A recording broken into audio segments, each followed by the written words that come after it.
You ready? All right, my name is Lars. You're at the Pioneer booth at NAMM 2011. What I'd like to show you here is the DDJ-T1, our newest software controller. It controls Native Instruments Traktor. So what we're looking at here is a 4-channel mixer that has a sound card built in, and then 2 controllers. Each controller has the ability to control 2 decks. So I have a switch right here, deck A and deck C, and over here I control deck B and deck D. So right now I have it set up that I'm controlling decks A and D. So let's load some music in with this button, with this rotary right here. I'm scrolling through my library. If I find a song that I like, I'm going to press this load button. So I'm going to load it into deck A, and now right there is my song that I've loaded in. So now I can scratch the song, I can pitch it up, I can pitch it down. The platter that I'm using right here is a 6-inch platter. It's much bigger than similar products from some of our competitors. It has a really nice feel. It reacts very nicely to touch, so you can really use it for scratching very nicely.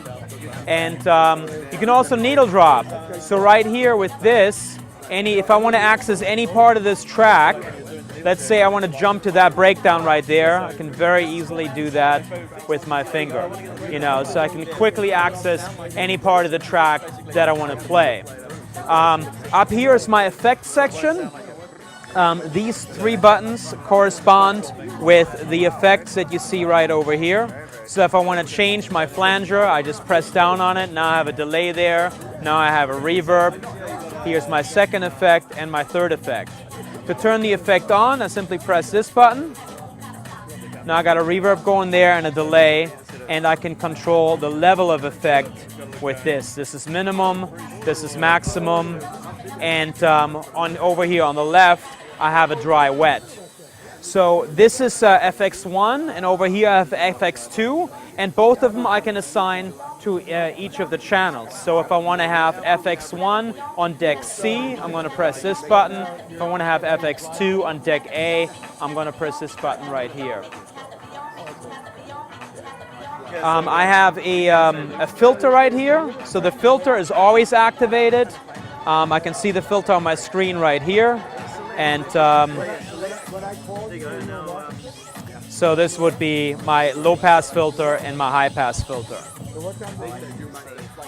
All right, let's load another track in.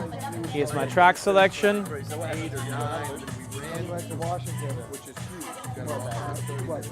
Now I can set loops manually. So there's a loop I just set manually. But I also have an auto loop function. So now I can select the length of my auto loop. So now I have a 4-beat auto loop going. Now I have an 8-beat auto loop going, and so forth. I can also set hot cues. Here are my hot cue banks. So if I select hot cue right here, I can press these down and select hot cues, and then jump to them. So there's hot cue 1, 2, 3, 4. That's the hot cue functionality. So moving on to the mixer.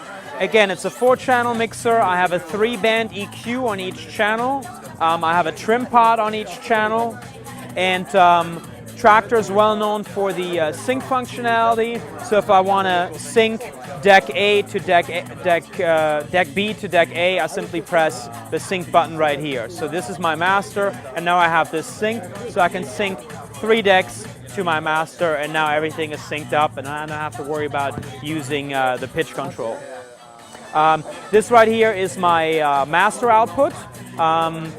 This is my gain for the master out. The master out is a balanced 1/4 inch.